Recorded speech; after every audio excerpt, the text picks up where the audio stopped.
Welcome to Beyond the Beat, your go-to source for insider knowledge on fantasy football. Hosted by Zach Hyduke and Matt Olson.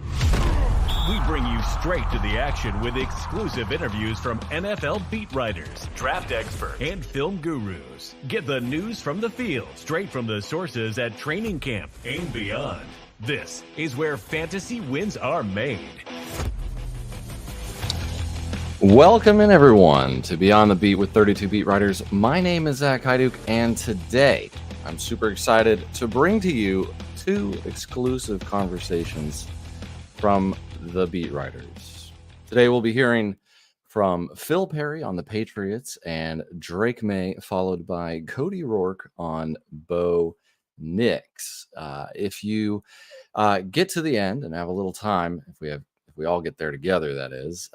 If you're live with us here today, maybe I'll take some of your questions as well. So make sure to put those in the chat as we move along, and we'll go ahead and get to those. All right, without further ado, let's go ahead and get to the conversation that I had a little bit earlier today with Phil Perry. Hey, everybody. I'm here with beat writer and NFL insider Phil Perry. Phil covers the New England Patriots for NBC Sports Boston and is co-host for Tom Curran's Patriots Talk podcast, as well as hosts his own show, The Next Pats Podcast. You can find him on X at Phil A. Perry. Phil, welcome to the show. Zach, thanks for having me, man. Yeah, I appreciate it. We had a little bit of an issue getting started here, but I think we finally found a groove. So thanks for joining me, and I appreciate the patience through all that. We wanted to just talk to you, if we could, about Drake Maye and the Patriots. We've gotten to see a couple of games from him, and you, of anybody, you're as plugged in as anybody there. You cover them very closely, the Patriots, that is, and have been doing it for a while. You had some thoughts on them starting May and when maybe they should do that. So I guess just in general, if you could start out, we all know, the debate that was happening, whether that be among the national media or the local fans there in Foxborough and the greater Boston area regarding Drake Maye and when he should take the field for them, right? So simply put, after 2 weeks, how do you feel the decision to put him in has worked out?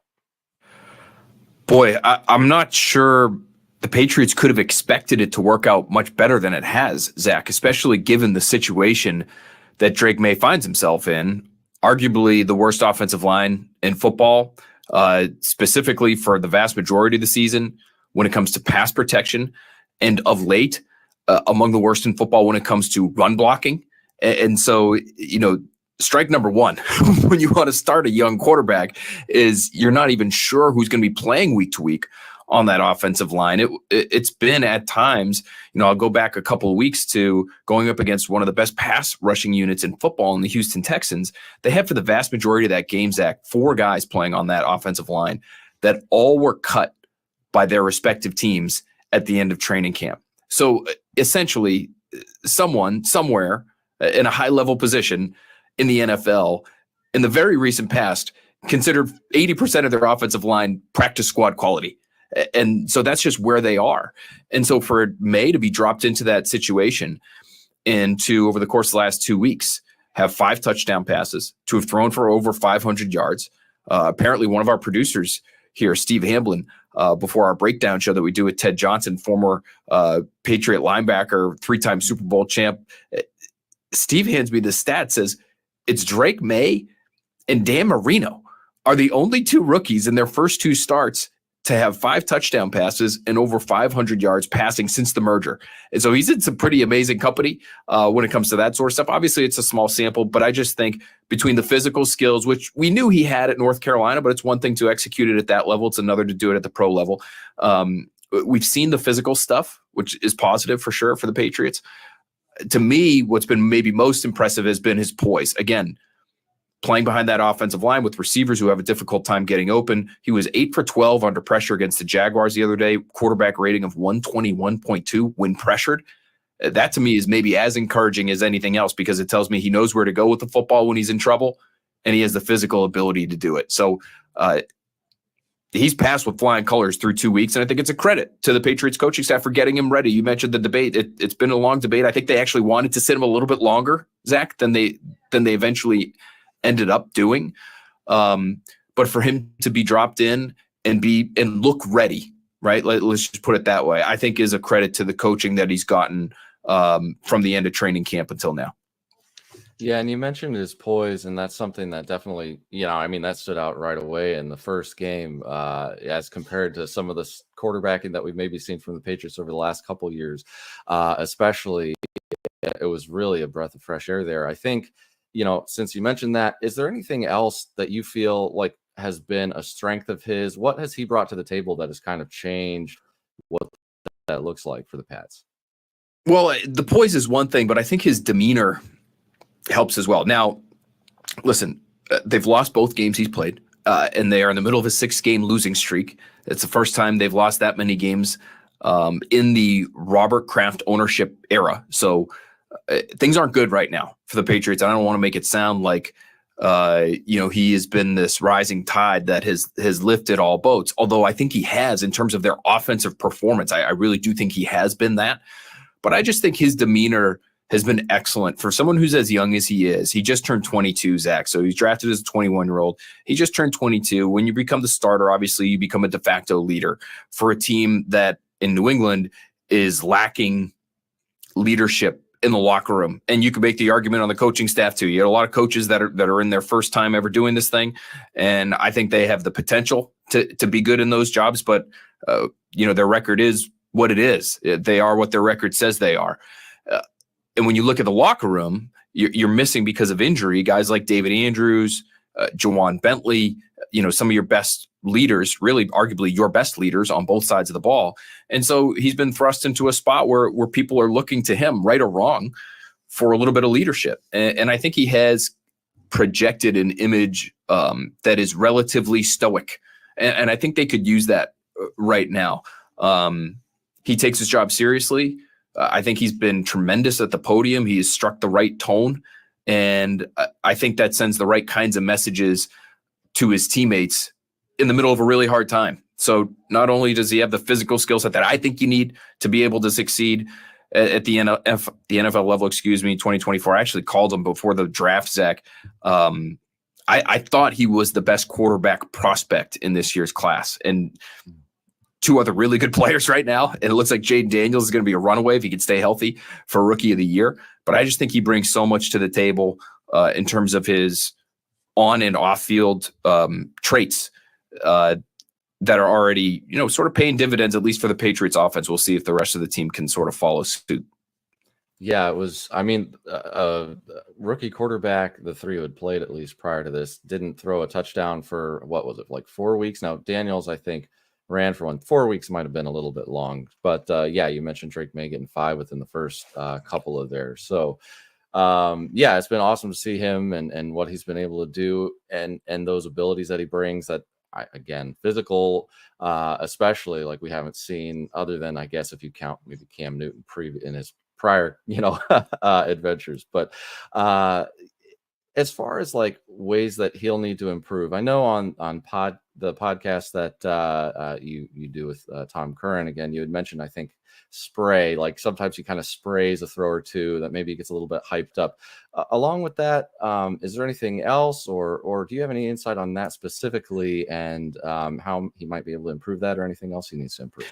Yeah, I think, one thing that JT O'Sullivan does a great job for the QB school in breaking down quarterback play and specifically, at least through the early portion of the season, young quarterback play, because he tracked these guys through college. He broke down a lot of their college tapes, and now he's able to do it during their time in the NFL. One thing that he talked about, we did a podcast before the season began, was just the quality of the miss for Drake Maye and how that could be problematic for him in his pro career, because when he missed, it wasn't just by an inch or a foot or two or even a yard. Sometimes it was multiple yards. And you saw that in the first game against the Texans.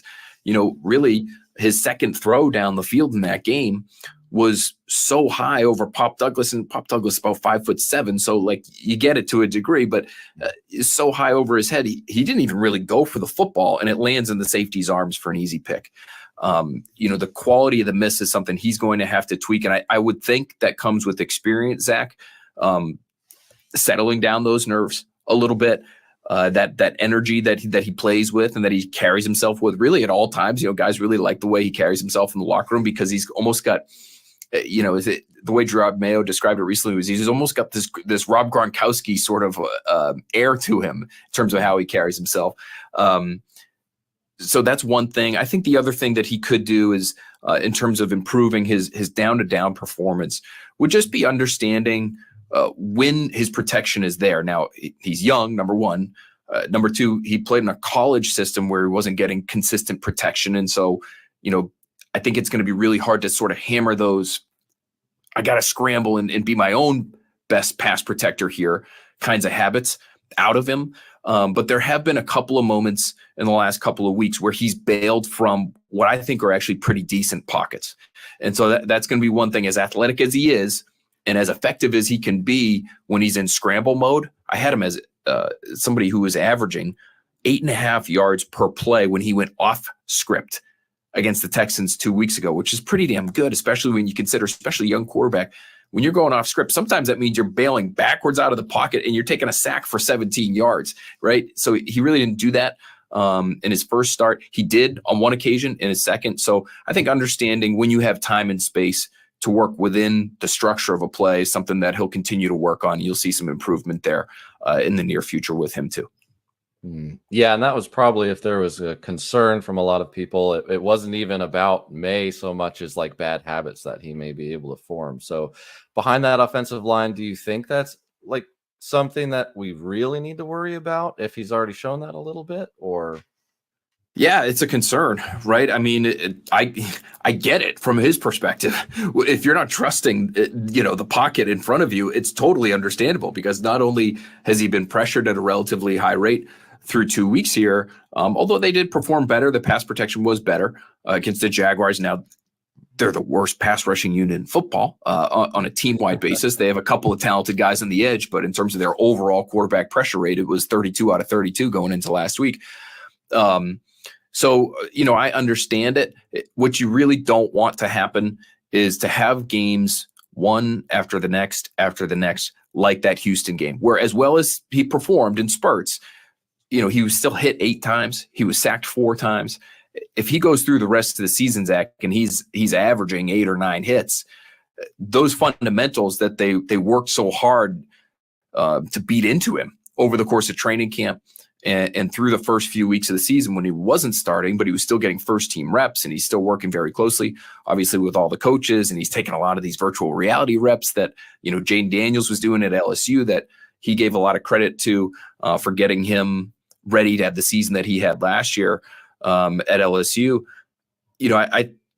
That's the concern, is that the line is so bad and that it's so untalented, and that there are these constant moving pieces in and out of the lineup that they never really get solidified, that leads to pressure that then leads to a breakdown of his fundamentals. Because if that happens, then, those spray misses continue to be spray misses, and those bad decisions on bailing on decent pockets continue to be bad decisions. And that, to me, has to be, when it comes to Drake Maye, at least, the biggest concern for the rest of the season. It's probably not fair of me to ask this question 2 games into his career, but if you had to project anything or guess based on his performance so far, do you think that the Patriots have their guy at least for the next year or 2 years? Not 20, but a guy that we can move forward with at the moment, you think?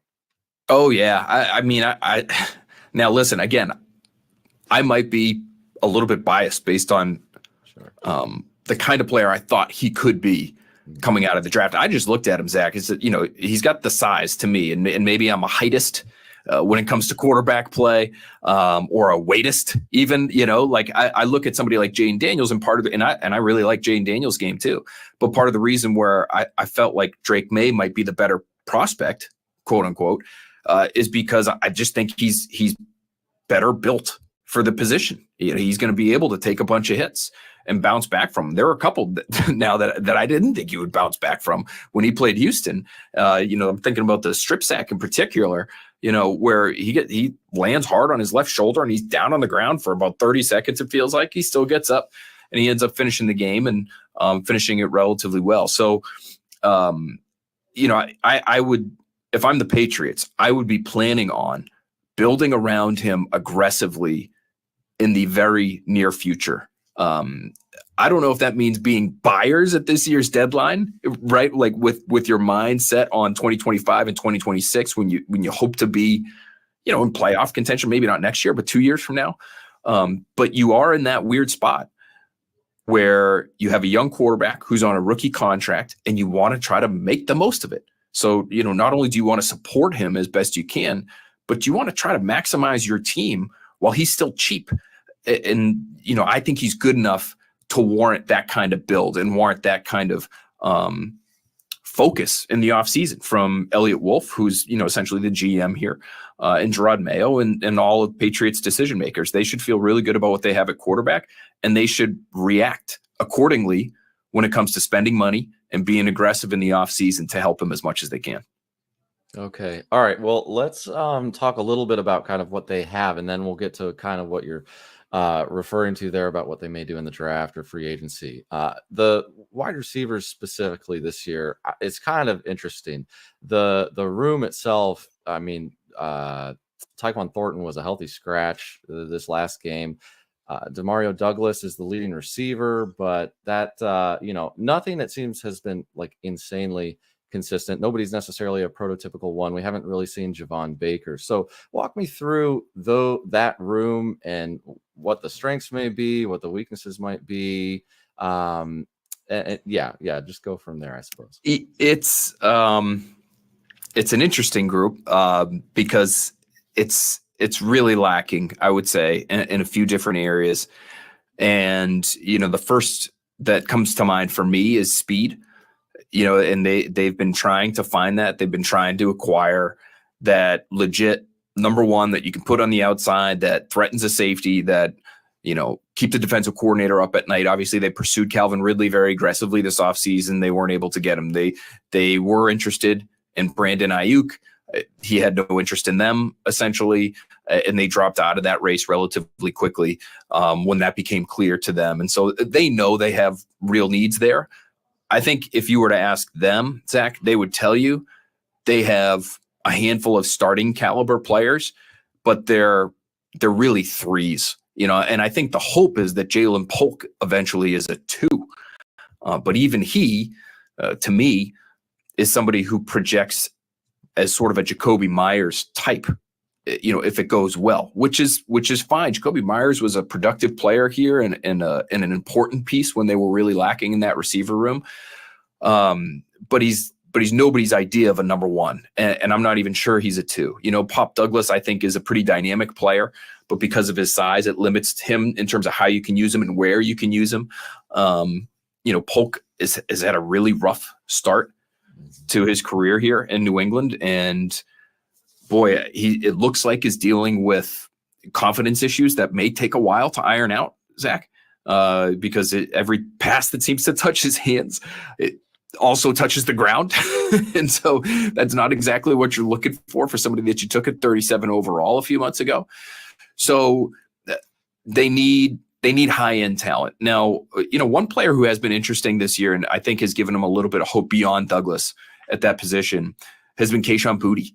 Believe it or not, this guy who had a really good 2021 at LSU, then sort of fell off all the way to being a 6th-round pick and did nothing last year for the Patriots. And, had actually to start for the Patriots week 1 against Philly last year, had a moment where he didn't get both feet in bounds on a catch that, if it was a catch, might have actually gotten the Patriots an upset win over Philly to start that season.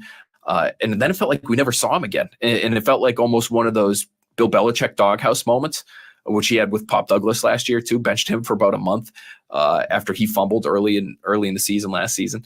So, maybe you have something there in Boutte, and because he was a 6th-round pick, that's found money.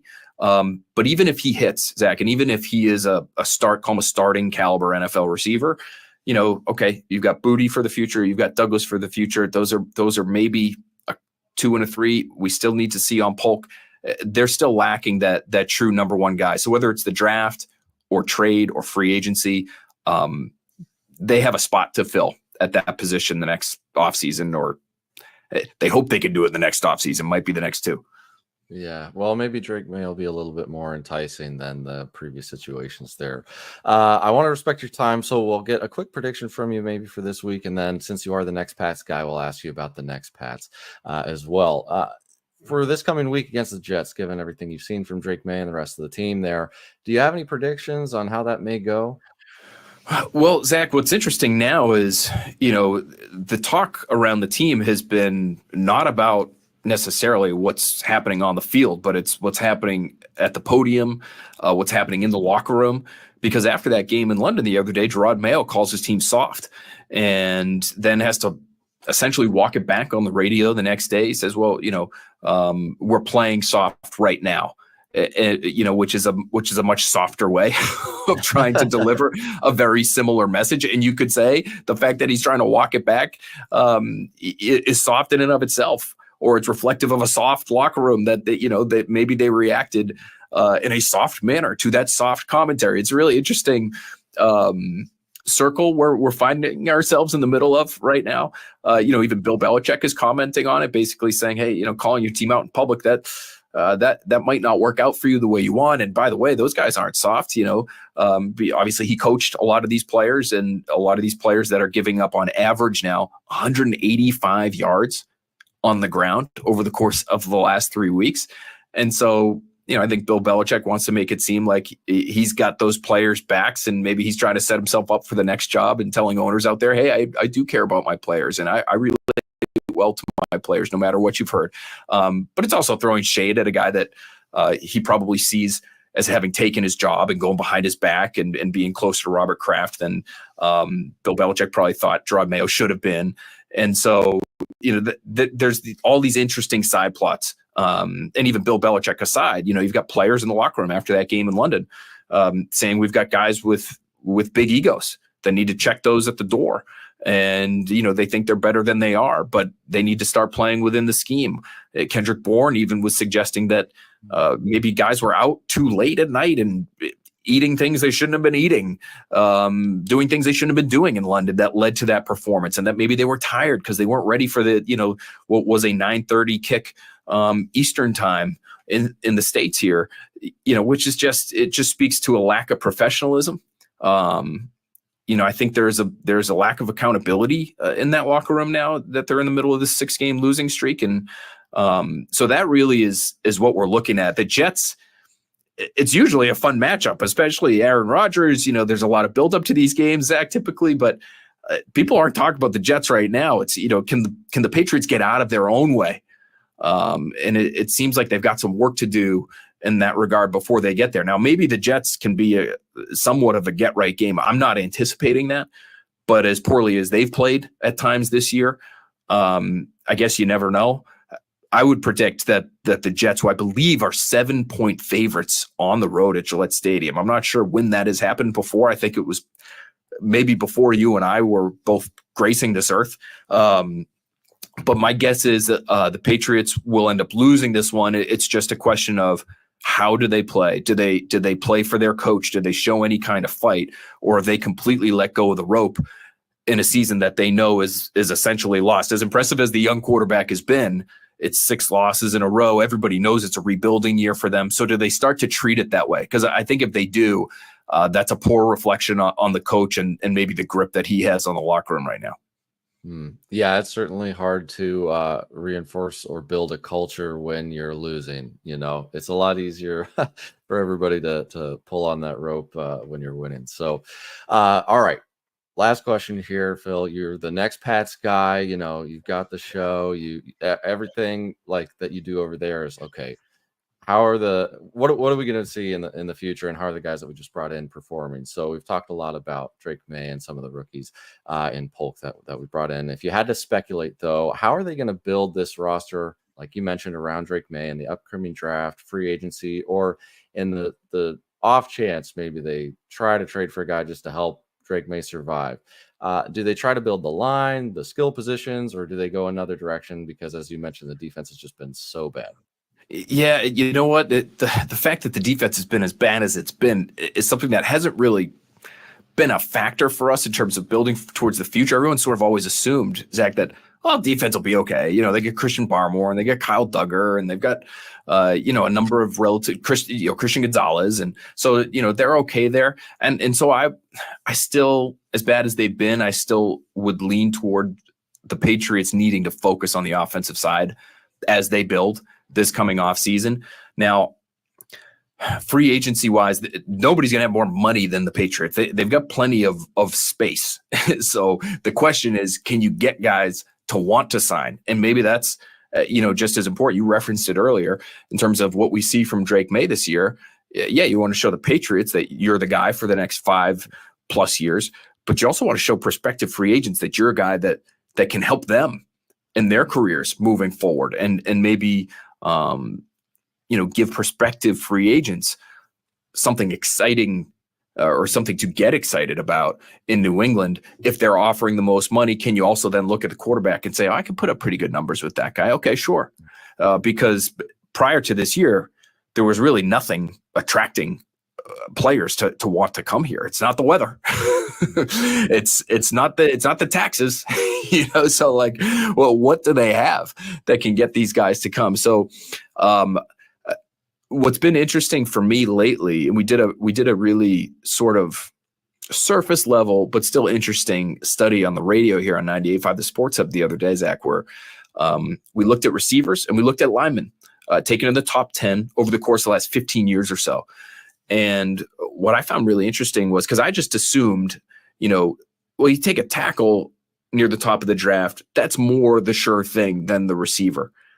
But that hasn't really been the case in recent years, especially. You take a receiver in the top 10, you get some studs in there. You get, Jamar Chase, Jalen Waddle, Devontae Smith.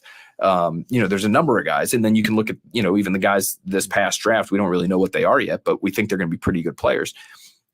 Tackle, it's a little bit more scattershot. There are some huge hits in there. Penei Sewell would be, is a great example.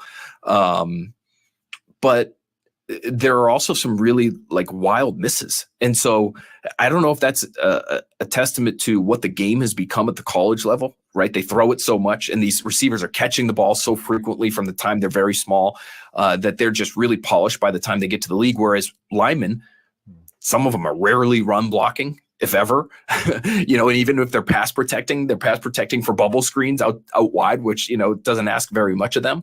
So they're a little bit harder to project. So if they're near the very top of the draft, I think you have to hope there's a quarterback who establishes himself as the top guy and you can trade down, quite frankly, Zach, and maybe add a couple of high-end picks. But, be hard to pass on Will Campbell from LSU, who looks like maybe the best tackle in the draft. I know Kelvin Banks from Texas is somebody that a lot of people really like, although my guy Dane Brugler at The Athletic, I know, thinks he might end up being a guard at the next level. So that's a little scary if you're very top of the draft and you're taking that and you're hoping he's a left tackle of the future.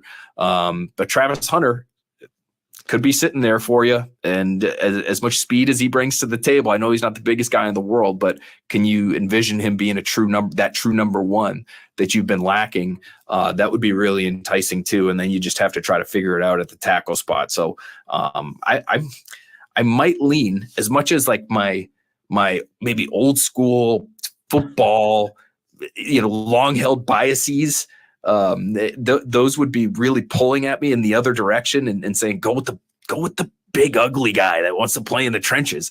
I might be enticed if I was the Patriots to go receiver in the draft early.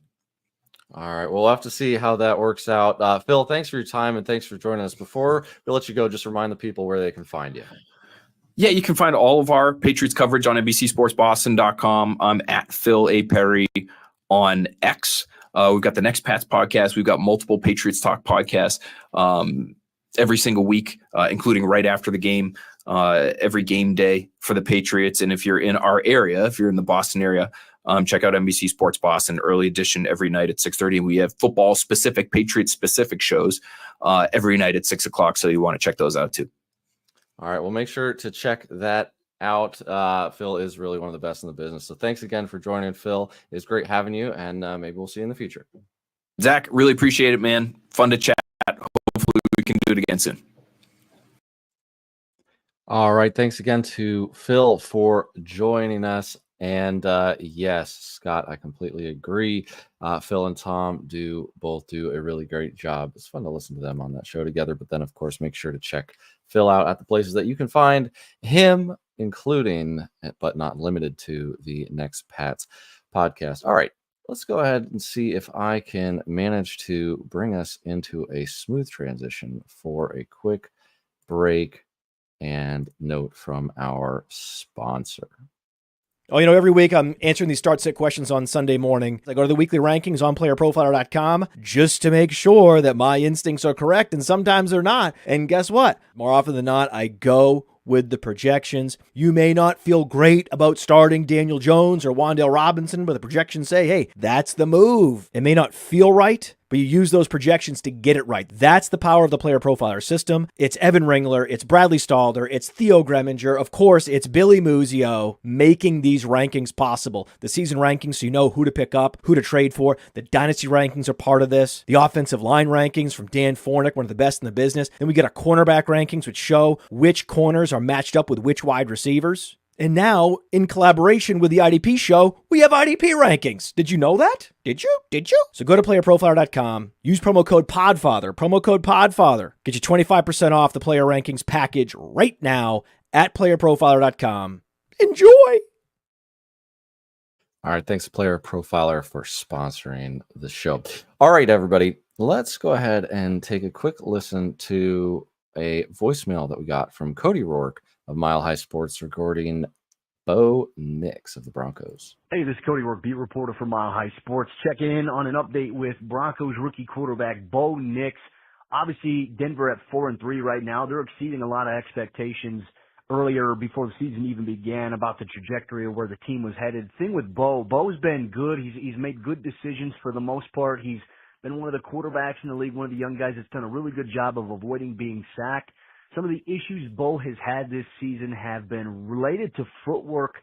Usually when it's out of the play action, being under center, turning his back to the defense for a minute. Not a lot of stuff that he did when he was at the University of Oregon in his 2 seasons there.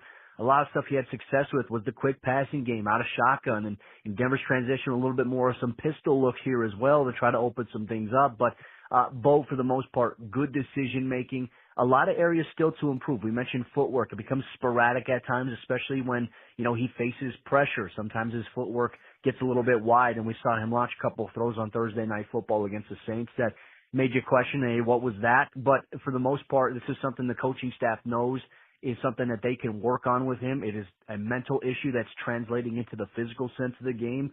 But aside from all that, they are very pleased and impressed with where Bo is at and how he's done. And look, Denver's finding ways to win games, and there's a lot of things on the tape that are good for Bo. And if he can get some of the footwork inconsistencies down pat, I think that Bo will have a successful career in the NFL. We'll see how things go for them, though. They have a little bit of a tough road ahead of them schedule-wise, but in terms of where the coaching staff feels about Bo, they're very, very comfortable. All right. Thanks to Cody Roark for calling in. Yeah, I mean, you all know my opinions there on Bo Nix, or at least you've heard them. And I've gotten to see him briefly in person. Again, I mentioned the Senior Bowl probably every show, but I just loved going there. I asked Cody to give his thoughts because frankly, I cannot figure out what I think about this guy. The Broncos have a good defense, an up and down running game, and not a super impressive wide receiver room other than, whatever you feel about Cortland Sutton. And he's kind of been up and down. Actually, I was looking over here. Shout out to NFLsavant.com, by the way, not a sponsor, but I was just checking out some of the stats and stuff that they have over there. Cortland Sutton, 21% target share. Great. 47.92% completion rate when targeting Cortland Sutton, 23 completions out of 48 targets. Very odd to me. I don't know. followed by Javonte Williams and then little Jordan Humphrey insofar as targets are concerned there. But yeah, anyways, it was a really rough start for Bo Nix in a lot of ways, threw 2 interceptions through the first 2 games, had 42 pass attempts, followed by 35 and 36 in the first 3 games. And then that kind of tapered off. Now we've seen 25, 27, 33, 26. But he's been rushing other than the 2 games against the Jets and Vegas, oddly enough, there as well. 35 yards, 25 yards, 47 yards rushing, 61, 75. So for fantasy, I feel like he's got an oddly reasonable floor in the future. And so that's one thing to think about with Bo Nix. So maybe we'll get to see a little bit more. Their schedule upcoming is Panthers, Ravens, Chiefs, Falcons, Raiders, Browns, bye week, Colts, Chargers, Bengals, Chiefs. So only really 2 easy teams out of there. We'll see what the Browns, they're definitely not an easy defense, but and the Falcons are at that point. Colts, I guess it depends if Anthony Richardson is starting for them, right? So, all right.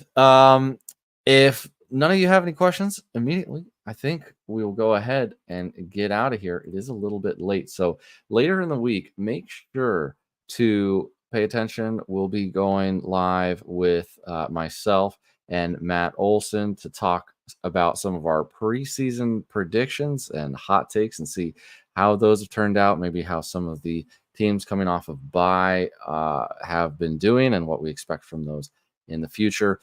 Make sure to check out our website at 32beatwriters.com. We're going to be bringing a lot of new stuff to you this spring, so be sure to use code podcast for 50% off of your first month of pro membership. For Phil Perry and Cody Roark, I am Zach Hyduk, and we will see you Thanks for later. tuning into Beyond the Beat with Zach Hyduk and Matt Olson. For more expert analysis and exclusive insights from the best in the game, don't forget to subscribe and stay ahead of the competition.